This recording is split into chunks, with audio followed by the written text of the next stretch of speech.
Afghanistan has assumed full responsibility for security from foreign combat troops departing after a 13-year invasion. The handover comes after a mortar bomb killed at least 27 civilians in the country's south. It's the 1st of January in Afghanistan, and it's the first official day in which national forces will assume primary responsibility for the security of the country. Afghan President Ashraf Ghani marked the formal transition during a speech at the presidential palace in Kabul. I want to congratulate my people today. Afghan forces are now able to take full security responsibility in protecting their country's soil and sovereignty. In the past 13 years, due to the problems in the region and the world, this security was a joint responsibility. Now it belongs only to Afghans. But we're not alone. We have our allies and we must work with them. But according to the former Afghan President Hamid Karzai, it's the responsibility of those allies to bring peace to the country. The war in Afghanistan is not of the Afghan people. It is not our war. It's a foreign war conducted for foreign interests. And in this war, the main elements are Pakistan and the United States. It isn't our war. Therefore, peace cannot be ours without the cooperation of Pakistan or the United States. The new year marked the official end of NATO combat operations in Afghanistan, meaning that some 350,000 Afghan forces will now be responsible for fighting a Taliban insurgency that has become increasingly organized in carrying out attacks.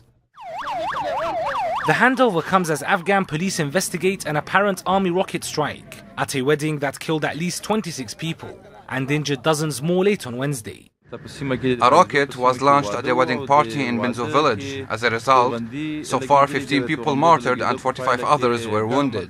It's believed that the rocket was fired during fighting between Taliban insurgents and the army in the district of Sangin in the country's southern Helmand province. Whatever the reasons, local residents still blamed Afghan officials. The people gathered here are asking the government why we should be suffering and why is the government not feeling our pain. That pain, according to some Afghan political and military analysts, will not fade away, given that foreign troops are leaving behind a rising insurgency and a growing political uncertainty. We are now joined by Prince Ali Seraj. He is the head of the National Coalition for Dialogue with Afghan Troops. With NATO troops now gone, can the government in Kabul survive the Taliban onslaught?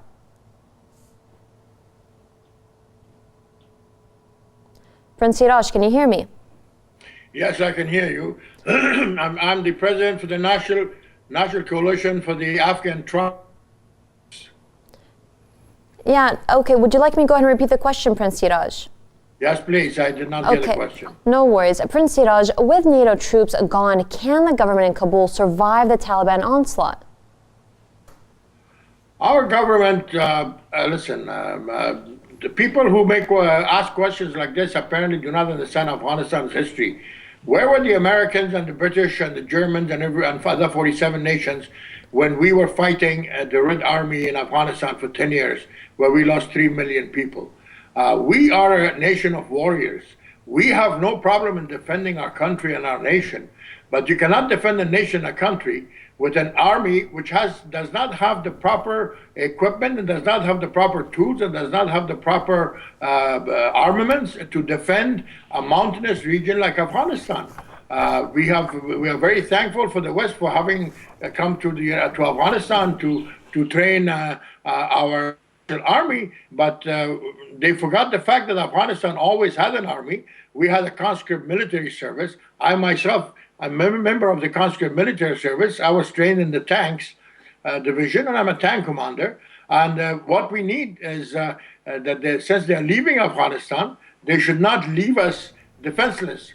Give us the right arms, give us the right ammunition, and give us the right equipment to be able to defend our country against those killers and murderers who are being funded by the outside forces to come and create problems in Afghanistan. We're not afraid of the Taliban. We're not afraid of the Al-Qaeda. We fought the Taliban and we fought the Al-Qaeda. But the point is that we need the equipment. We need the arms. The West brought in billions of dollars worth of arms and ammunition to Afghanistan, and they're now spending $5 billion to take it back out of Afghanistan. Why don't you give this equipment to the Afghan people? If they do not know how to use the trucks, well, then teach them how to drive it. Well, Prince Seraj, Yes. if you do let me cut in there, when we do listen to Afghans affected by the violence, a lot of them are more eager to blame the government rather than the Taliban. Why is this exactly? Because the people cannot get to the source of the problem, and the source of the problem is in Pakistan, and they cannot get to the Pakistani government. So they are hoping that by raising their voices among the Afghan government, that they can get these voices going beyond Afghanistan to the outside world, so the outside world will become aware of the danger and of their plight and of their hunger and poverty.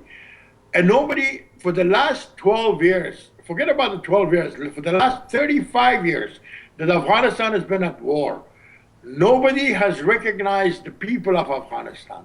Government after government has come into Afghanistan. They have tried to rule from top down, and they have disregarded the people. And Afghanistan's foundation is its tribes. Afghanistan's history is based on its tribes.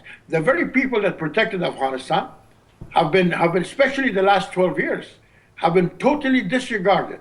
They've always, all the 47 nations concentrated on building a government for Afghanistan, but you cannot build a government, you cannot build a roof on imaginary walls. You cannot build a government without people's support. The people have to know what the government is about and what the government is going to do.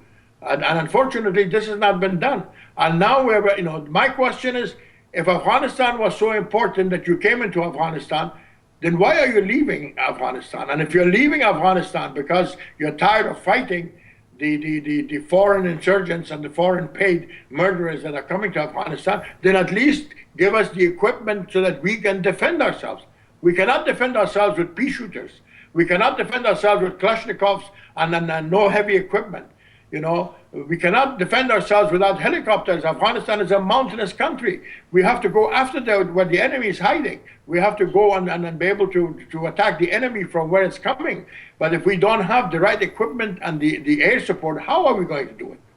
Well, we heard there the former President Hamid Karzai saying that this is not Afghanistan's war. Will the departure of NATO make it easier to negotiate with the Taliban? Who's going to negotiate? See, the question is that they want to negotiate with the Taliban. Which Talib are they talking about? Are they talking about the Saudi Talib? Are they talking about the Chechenian Talib? Are they talking about the Pakistani Talib? Which Talib are they talking about? Show me a Talib government. Show me a Talib president. Show me a Talib prime minister that the world can sit down with and reach a peace with them. This is not a formal government. Taliban is nothing more than a bunch of ragtag killers whose main policy and philosophy in life is to kill and shed blood. They're not interested in of course, they're interested in controlling a country. The Taliban and the Al-Qaeda did from 1996 to 2001.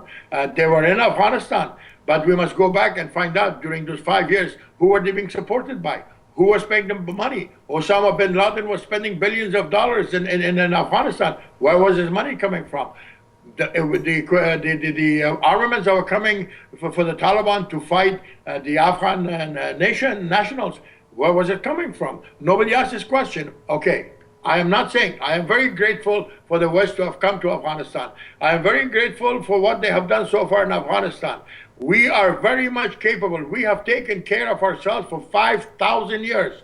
We have fought against Alexander the Great. We have fought against Genghis Khan. We have fought against Timur Lane. We fought against the British 3 times, and we defeated them 3 times. We fought against the Red Army. Where was the world then? Why were they not here there to help us? Now all of a sudden we have become useless, helpless little children that we need somebody to hold our hand? No. Don't hold our hand. Let us hold the weapon to be able to defend ourselves with. Okay, well, Prince Ali Seraj, thank you very much for joining us. You're welcome. Thank you.